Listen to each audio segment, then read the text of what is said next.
Good afternoon everyone. We are going to be taking a look at one of the best revenge stories of all time on r/NuclearRevenge. It contains 3 parts with some not safe for work content, so please be careful.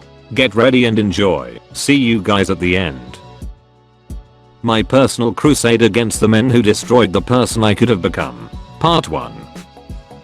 Before the story, I want to let you know this is a hard story to read, and it's a hard story to believe, so I get it if you don't believe this story. Also, I did not get back the part of me that was stolen. So this is a story of what made me the sociopath that some of you are familiar with through reading my multiple nuclear revenge stories. It is a long story about my early childhood, some of which I remember and some I was told by my older sister and mother. Then my revenge against the people who were responsible.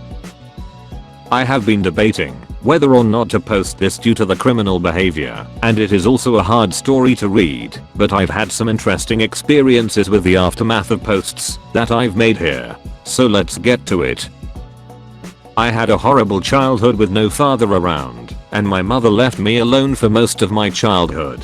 Around the time I was 6, my mother started dating a man we will call Tom, short of stepfather, and Tom had a son that was 10 years older than me. We will call him Jerry, short for stepbrother. At first everything was fine until they were married and we moved into a house together. It started with my mom and Tom arguing almost every day, and after every argument, when I was alone with Tom, he would tell me how much of a bitch my mom was, and this progressed to beating the shit out of me, then tell me that if I said anything he would kill me and my mother. So every black eye, every bruise, and once he broke my right elbow were all explained away with clumsiness and fights at school. He would always say in passing, "Don't take any wooden nickels, this will become relevant later." This went on for years. Until one day that I completely blocked out of my memory, and my older sister had told me this part. My mom had said that she was going to leave Tom this particular morning. So when I got home from school that afternoon, this is the scene my sister came home to. I was sitting on the couch motionless with a completely blank face, while Tom had a gun pressed to my forehead. My mom, who was coming in right behind my sister, was frantically trying to talk him down from, well, killing me. We got away from him eventually, and that's what Tom had done to me. But to be completely honest, it wasn't the worst part about my childhood. I'm going to keep this part short. There is no reason to get into specific with this part of my life. As I said, Tom had a son 10 years older than me. Jerry was a pedophile. And how do I know this? Well, there's no easy way to say this though. Jerry started molesting me when I was 7 almost every time he had stayed at our house. Obviously he lived with his mother. He'd sneak into my room, and you get the idea. I of course dissolved all of what made me feel. Fun fact about Jerry is he was really active in his church and was on his way to becoming a pastor, but he became a teacher instead.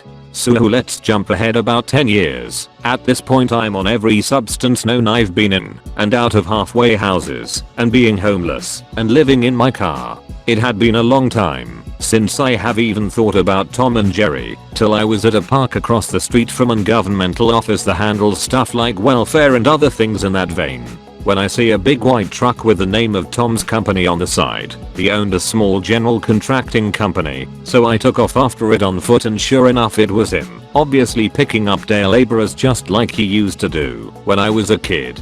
Suddenly, like a dam broke in my brain. Everything I lived through, everything Tom and Jerry had done to me came rushing into focus in my mind, and I felt rage, and my path became clear. I was going to destroy Tom and Jerry.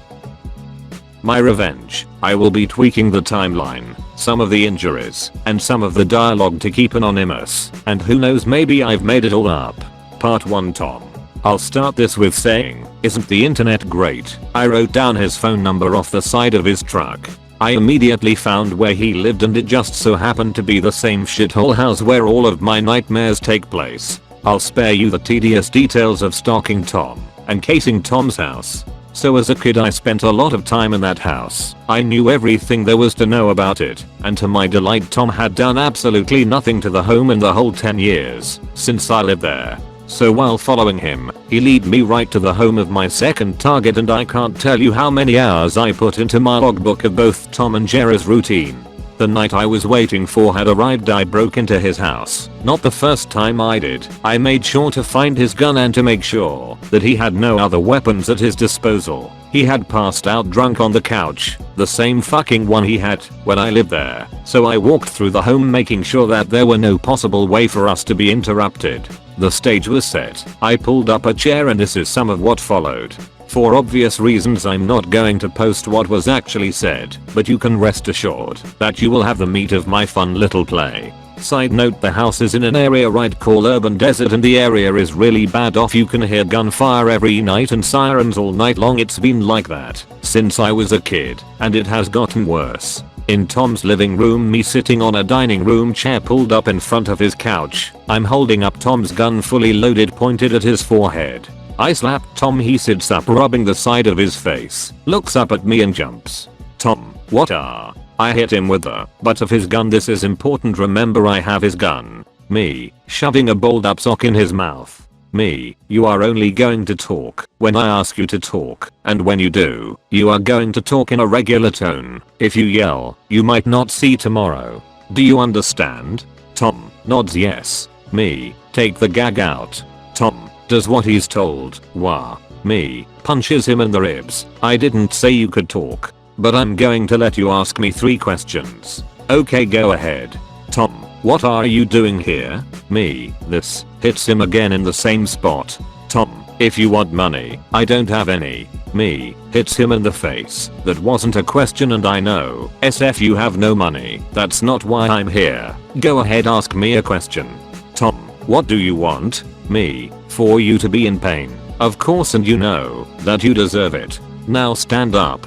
Tom starts crying and slowly getting to his feet. Side note, when I was a kid he looked massive and always scared me, even when he wasn't being abusive, but now I tower over him by 8 inches and outweigh him by at least 80 pounds. Me, getting darker. Why are you crying like a little bitch? Then I slap Tom again. Do you think that I'm going to kill you? Tom nods yes. Me, well, I haven't decided whether or not to end your life yet. Then I started with the real beating. I burst one of his eardrums, broke his nose, his arm and elbow, and this was a somewhat long process. It could have been 2 or 3 hours. Me, well Tom, I'm going to be leaving now, and if you call the police in less than 6 hours, I'm going to kill your son Jerry. Then I told him everything that I know about Jerry, from his address to his workplace, Jerry's fiance's name, and even Jerry's mom's name.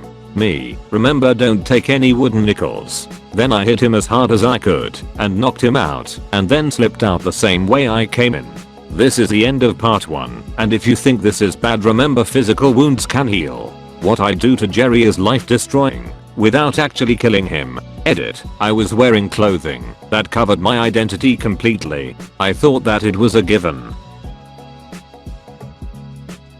My personal crusade against the men that destroyed the person I could have become. Part 2. Part 2, Jerry's turn. So in part 1, Jerry was my stepbrother who is 10 years older than me and started molesting me when I was 7. Well, this is the part where I destroyed his life, like he and his father destroyed my childhood. So at this point I've completed my revenge against Tom, Jerry's dad, and I've completely tracked everything Jerry does and everything Jerry is involved in. So what did I want to take from Jerry? I wrote a list, other than just life gone.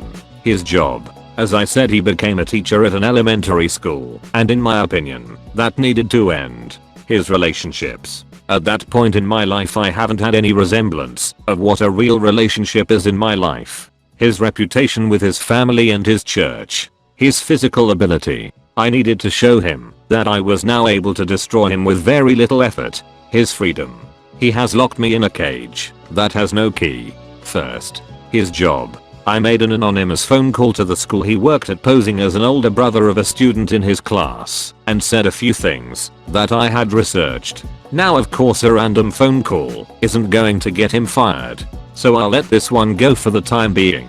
Second, his relationships. This was in the form of a letter left on Jerry's fiance's car with the truth and an idea for her to not just take my word for it and go on his PC at home.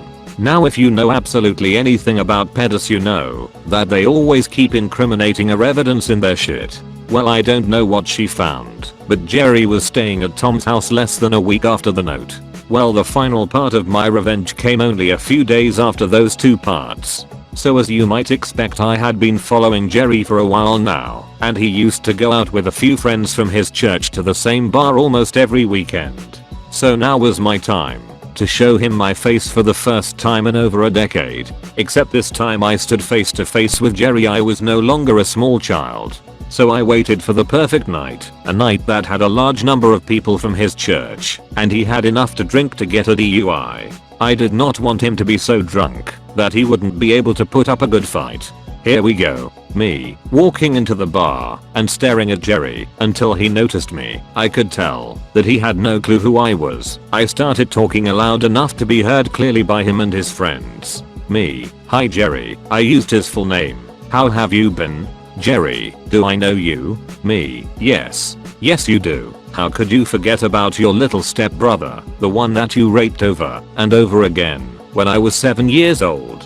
How about we have a talk outside, just the two of us, or we can talk about how you're a pedophile in here in front of all your friends. I turn around and walk outside, and the fucking idiot actually followed me. TBH, I thought it was going to be harder than that to get him outside. I did not let him say one word. As soon as we were out back of the bar, I started dealing damage to Jerry, and he had no chance against me. I beat him soundly. Then when his friends came out, I told them everything Jerry was and everything Jerry's dad Tom was, and who I was. And as if my luck wasn't good enough, one of the men that was there remembered me from when I was forced to go to church with Jerry, and I was believed for the first time in my life. Someone believed me. Jerry, once he had gained his composure, which took a while, jumped into his car and started the 45-minute drive to his dad's house. Then I made a phone call to the police and said that there was a man driving under the influence and gave them his license plate number. Let me guess, you all think, wow, ghosts a DUI, that's it. No dear readers, it's not just a DUI. Jerry just happened to be in possession of a stolen firearm that was stolen during a terrible B&D just a few weeks before that put one man in the hospital for 2 or 3 weeks. Good night. My personal crusade against the men that destroyed the person I could have become. Part 3. Well, this is the final part of this long story. I will say that I don't do very much in this last part. I mostly just observed very closely and made a few phone calls. Oh, and one B&E. So at the end of part 2, Jerry was getting arrested for a DUI and in possession of a stolen firearm. Well, Jerry was in county lockup. Side note, so you might be aware of the fact that I had a pretty serious drug habit. I made most of my money in those days by the buying and selling of drugs, and because of that, I had a few acquaintances in the same jail, and for just a few bucks to be put on some of their books, I was made aware of all of Jerry's info. So it turned out that Jerry had a pretty solid alibi for the night of the B&D at Tom's house, and all he was going to be charged with is the DUI and possession of a stolen firearm. At first, I'm not done yet. I watched Jerry's house closely. In less than a week after his arrest, his ex-fiancée moved out of Jerry's house.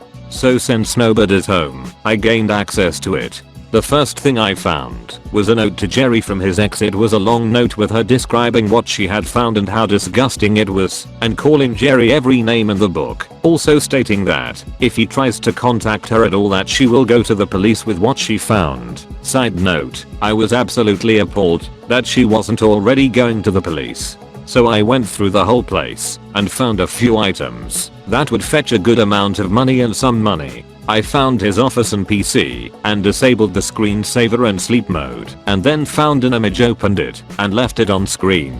I wish I didn't have to see the image, it gave me terrible flashbacks, but it was necessary for my plan. Then I left a note behind right next to the one left by Jerry's ex. Then left, and when I was a safe distance from the house, I made a phone call to the police. I told them that I think someone has broken into my neighbor's house, Jerry's house. This is what was on the note that I left behind. Of course, for anonymity's sake, it's not exactly what I wrote. Dear police, I'm the person who called in the tip. I did this because of horrifying things I found on the PC in the office. I left it open on the desktop, so you don't have to even touch it. From the thief. So about a week later, I received word that Jerry was moved into protective custody after he gets out of the hospital. he got shanked by his cellmate, who I assume was trying to make his bones, and I hope that he did, because Jerry had been talking openly about his new charges that were a DUI, possession of a stolen firearm, possession of child porn and rape. This is pure conjecture, but I assume that he had a video of himself on his PC. It took about 18 months for the trial to be done, and he was convicted of all charges and received 15 years. So that's the whole story. Am I done? Well, I don't know. Jerry should be getting out in a few years. Maybe I'll pay him a little visit. But maybe I made this whole thing up. Who knows? This is an absolutely crazy story. I'm really glad to hear the OP was able to get this sweet revenge on his family. If you enjoyed, please make sure to hit that like button so we can keep making these videos for you, and share with your dog if you'd like. Other than that, I hope you have a good day. Stay tuned for more videos soon.